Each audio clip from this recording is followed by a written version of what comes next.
Look, I have been doing this job for 17 cycles now, and let me tell you something about ambushing cargo vessels in the Outer Rim territories. It is, without question, the easiest duty assignment in the entire Kaldreth Imperial fleet. You find some slow-moving transport, you fire a warning shot across their bow, they immediately cut their engines and start begging for mercy. Simple, clean, profitable. So when my sensor officer, Thalrix, announced that we had a human transport vessel on our scopes, I did not even bother getting up from my command chair.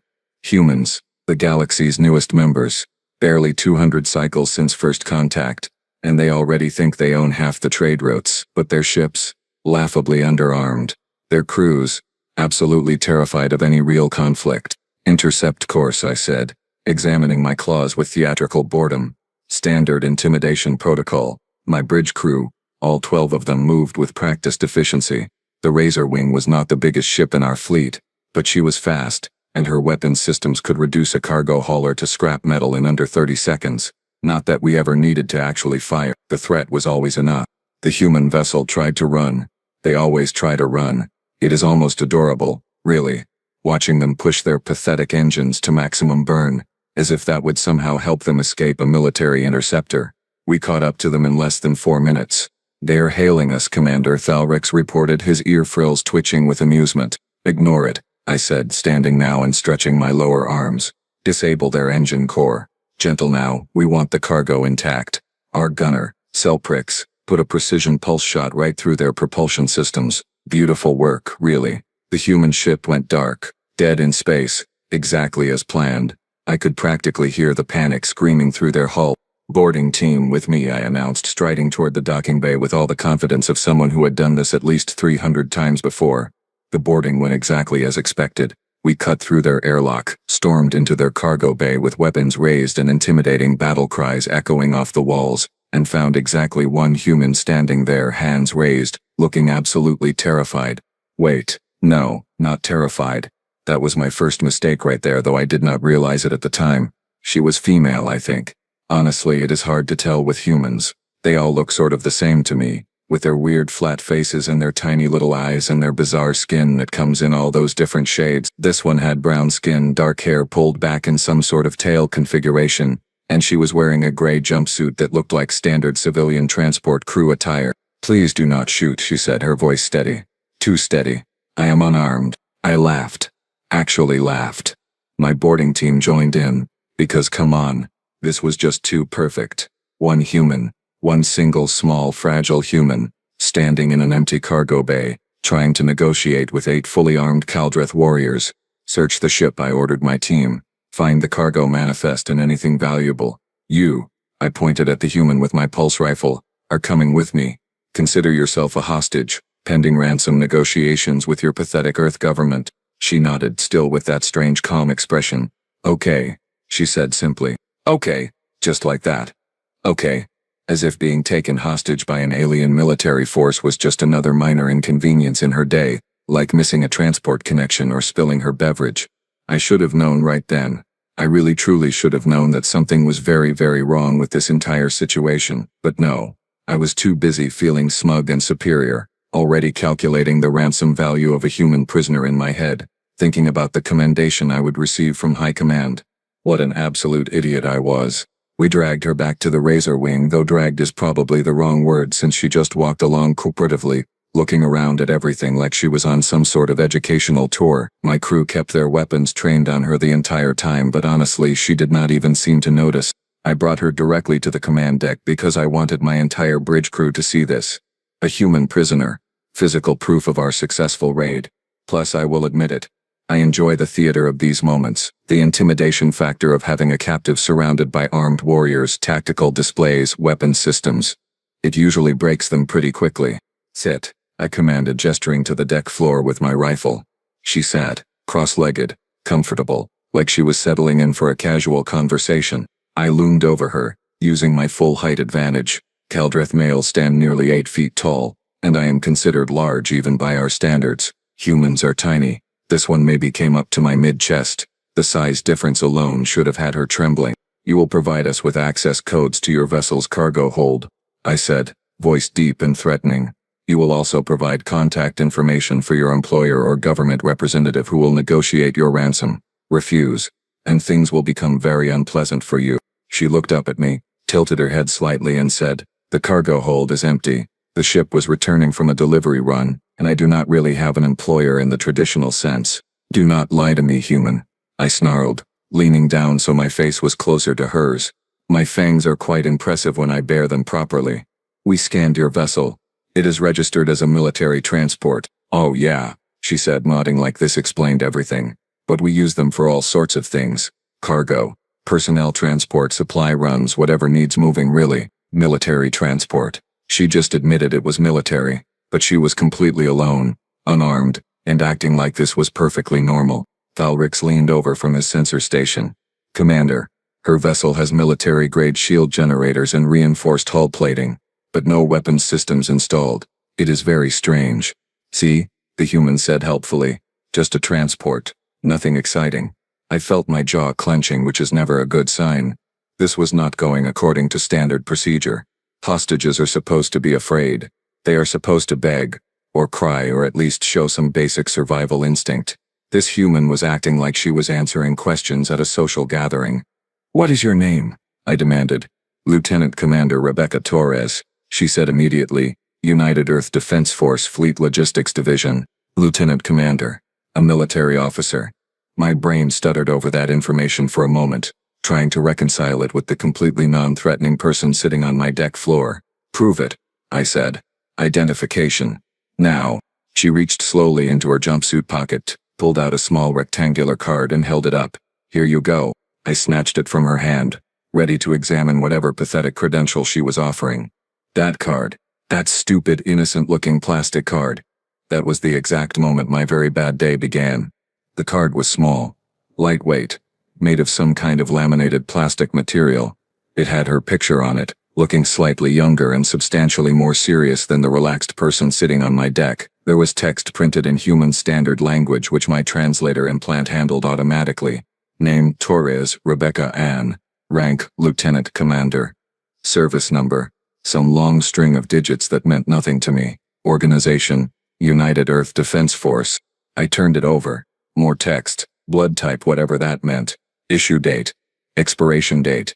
A magnetic strip and some kind of chip embedded in the plastic. "This is it?" I said, holding up the card with obvious disdain. "This flimsy piece of plastic is your official military credential?" "Yep," she said cheerfully. "That is it. Although technically I also have a biometric profile in the system, but you probably cannot access that from here." I stared at the card again, looking for something, anything that would explain why this human seemed so completely unbothered by her current situation. Military rank meant nothing. Humans had only been in space for 2 centuries. What possible military experience could they have? A few border skirmishes, maybe some light piracy suppression. Then I noticed the small text at the bottom of the card. Service record summary. Awards and commendations abbreviated into tiny codes. My translator implant struggled with some of the abbreviations, but it managed to pull up definitions from the Galactic Council's military database. Purple Heart. 3 awards. That was for being wounded in combat. 3 times. Bronze Star. 2 awards. Valor during military operations. There were 6 more abbreviations, each one cross-referencing to commendations for combat service, distinguished performance, and operational achievement. I felt something cold sliding down my spine. "Thalrix," I said quietly. "Access the Galactic Council military archives. Search for human military operations in the last 50 cycles." "Commander." Thalrix's ear frills flattened in confusion. "Just do it." While he worked, I kept reading. There was another section on the card, even smaller text, listing deployment history, locations and dates. Proxima conflict, Kepler Station defense, the Arcturus incident, New Hebrides campaign. Wait. The Arcturus incident. I knew that name. Every military officer in this sector knew that name. It was in the databases as one of the bloodiest conflicts in recent Galactic Council history, a mining station dispute that escalated into a full-scale battle involving 4 different species and over 60 ships. Over 60 ships entered that battle, 14 ships left. I looked at the human sitting calmly on my deck floor. "Thalrix," I said, my voice coming out strangled. "Tell me about human involvement in the Arcturus incident." Thalrix worked his console, his frills now fully flattened in distress. Commander, according to records, humans deployed 3 vessels to Arcturus. They were part of the Galactic Council peacekeeping force. The battle lasted 6 days. Human forces suffered 47% casualties, but held their assigned defense perimeter against overwhelming opposition. They were specifically credited with preventing a complete station collapse and civilian massacre. The cold feeling in my spine was spreading to my limbs now. New Hebrides campaign. I croaked. Look that one up too. More frantic typing. 18-month ground operation. Joint Species Task Force. Humans provided specialized infantry units. The campaign report lists them as having the highest mission success rate, and the highest enemy engagement rate of any participating species. Highest enemy engagement rate. That was military speak for they killed the most people. I looked at the card again, really looked at it this time. The issue date was 12 cycles ago. The deployment history covered 11 years. 11 years of continuous military operations across multiple conflict zones. How old are you? I asked the human. 34, Rebecca Torres said, still with that slight smile playing at the corners of her mouth. 34 human years. She had been in active military service for a third of her entire life. She had been wounded in combat 3 times and kept going back. She had survived Arcturus where ships went to die, and I had just taken her hostage. Oh no, I whispered. Oh yes, she replied, and now her smile was definitely bigger. My hands were shaking. Actually shaking.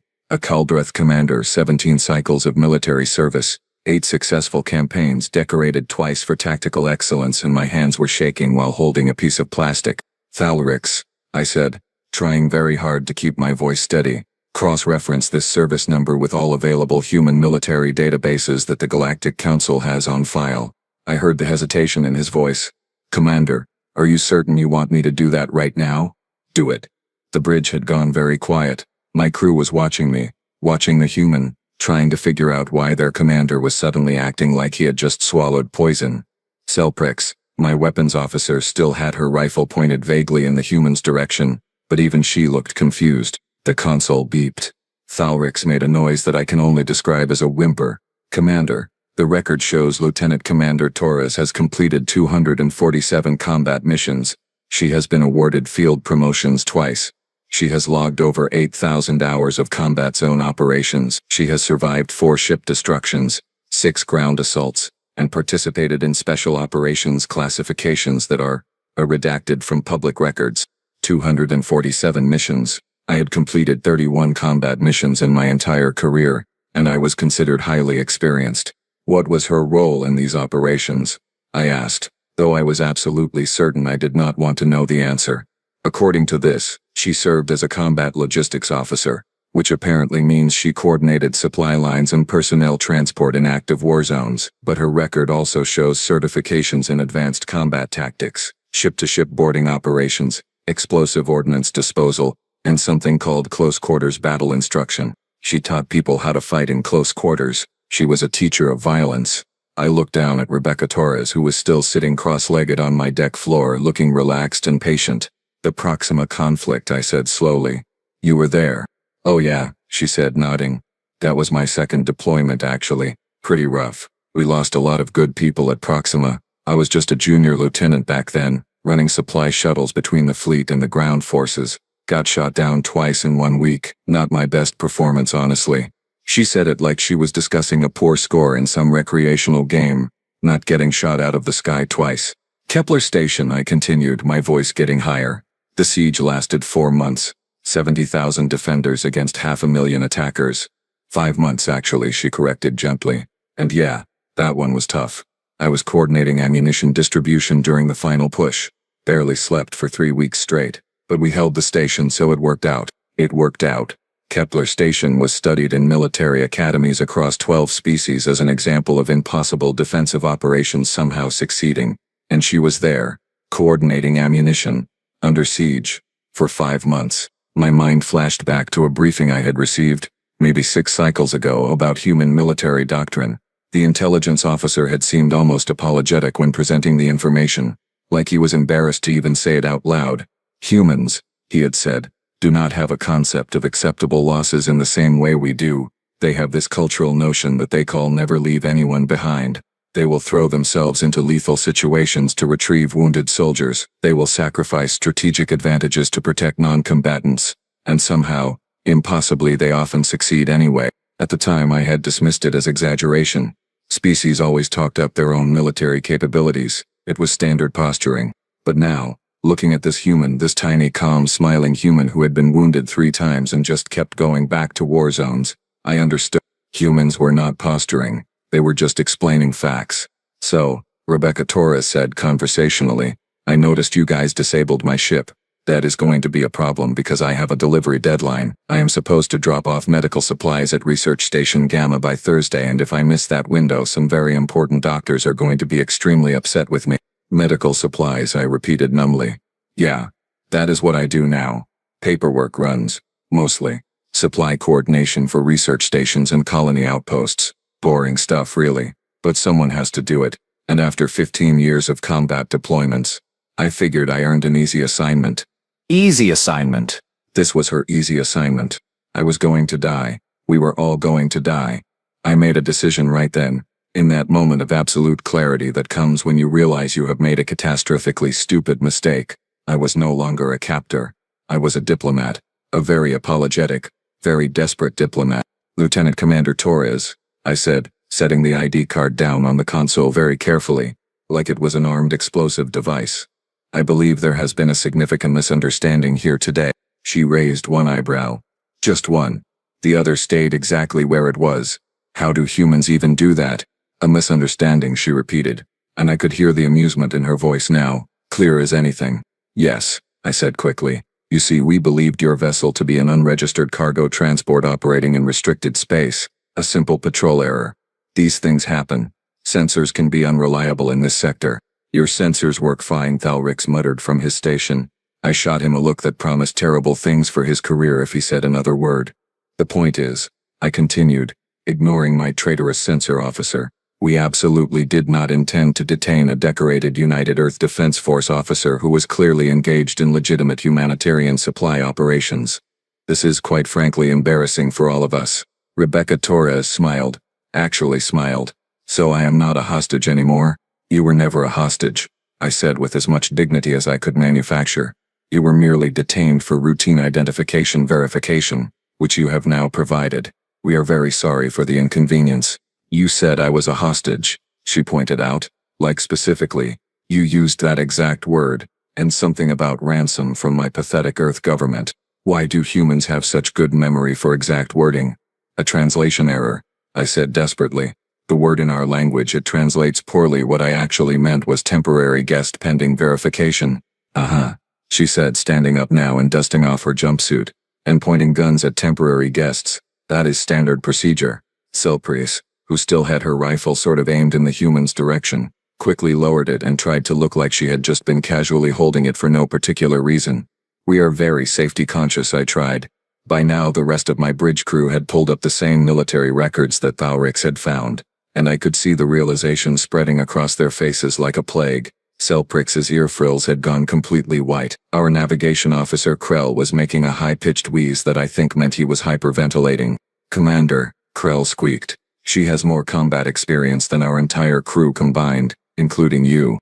Thank you, Krell, for that helpful observation, I said through clenched teeth. Rebecca Torres was definitely trying not to laugh now. I could see her shoulders shaking slightly.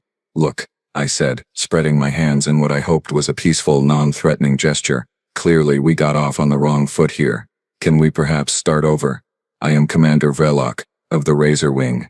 We are, a legitimate patrol vessel ensuring trade route security in this sector. You are pirates, she said flatly. We prefer the term independent security contractors, I replied. You literally said you were going to ransom me. Again, translation issues. What I meant was we would facilitate your return to proper authorities through a mutually beneficial exchange of resources. She laughed. She actually laughed, right there on my bridge, and the sound made every single member of my crew flinch. Okay, Commander Vrelok, she said, still smiling. I appreciate the effort you are putting into this backpedaling routine. It is actually pretty entertaining. But here is the thing, I really do have a delivery deadline and I am already 3 hours behind schedule thanks to you guys shooting out my engines. We can repair that, I said immediately. Thalrix, get an engineering team over to her vessel right now. Full repairs, priority 1. We do not have the parts for human engine systems, Thalrix said quietly. Of course we did not. Why would we? Because I am an idiot. That is why. It took 6 hours. 6 hours of my engineering team carefully, nervously, desperately trying to repair a human engine core with parts that were not quite right and tools that were not quite the correct size, all while Rebecca Torres sat in our crew quarters drinking our best imported beverages and chatting pleasantly with my absolutely terrified staff about her various combat experiences. I heard later that she told them about the time she had to perform field repairs on a damaged transport shuttle while under active artillery fire and how she considered it good practice for staying calm under pressure. My crew members who heard that story requested immediate trauma counseling. When the repairs were finally complete, I personally escorted her back to her vessel. I wanted to make absolutely certain she left. More importantly, I wanted to make absolutely certain she left without filing any kind of incident report that might bring actual human military ships to this sector looking for explanations. Thank you for your cooperation during this unfortunate misunderstanding, I said formally as we stood in her cargo bay. No problem, she said, extending her hand in that weird human greeting gesture. I stared at it for a moment, then carefully touched it with my claw. She gripped briefly and shook. You know, this was actually kind of fun. Broke up an otherwise boring supply run, and your engineering team did solid work on my engines. Fun. She thought being taken hostage by pirates was fun. I hope the rest of your journey is, uneventful, I managed. Same to you, Commander, she said, climbing into her pilot seat. Oh, and hey, one more thing. I froze. Yes? My current assignment, The one I mentioned? I am actually the new logistics coordinator for the Earth Defense Force's Outer Rim expansion project, so you will probably be seeing more human vessels in this sector over the next few years. Just, fair warning. Might want to update your target selection protocols. She smiled one more time, closed her airlock and fired up her engines.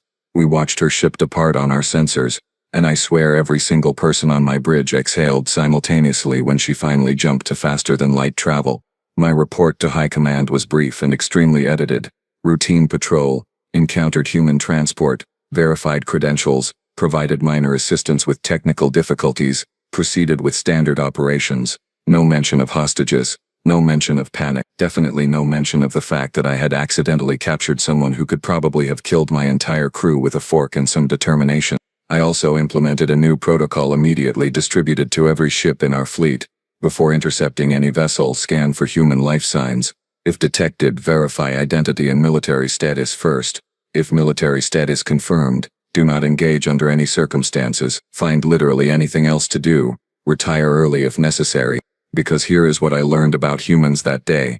They do not brag about their combat experience. They do not posture or threaten or try to intimidate you with their capabilities. They just sit there calm and polite and friendly, while their identification card quietly informs you that they have personally participated in more violence than most species experience in a generation. And then they smile at you. Like it is all just part of a normal day. 17 cycles of military service, and I thought I understood fear. I was wrong. Fear is realizing you took a human soldier hostage, and she found it amusing. I put in for a transfer the next day, somewhere far from the Outer Rim, somewhere quiet, somewhere humans would never bother going. Apparently there is no such place anymore. They are everywhere now, spreading through the galaxy with their supply ships and their research stations and their terrifyingly casual attitudes about survival. My new career goal is simple: avoid humans entirely, and if that becomes impossible, check their identification first, apologize profusely second, and flee immediately after. It is not dignified, but it is smart. And after meeting Lieutenant Commander Rebecca Torres, I have decided that being smart is significantly more important than being dignified.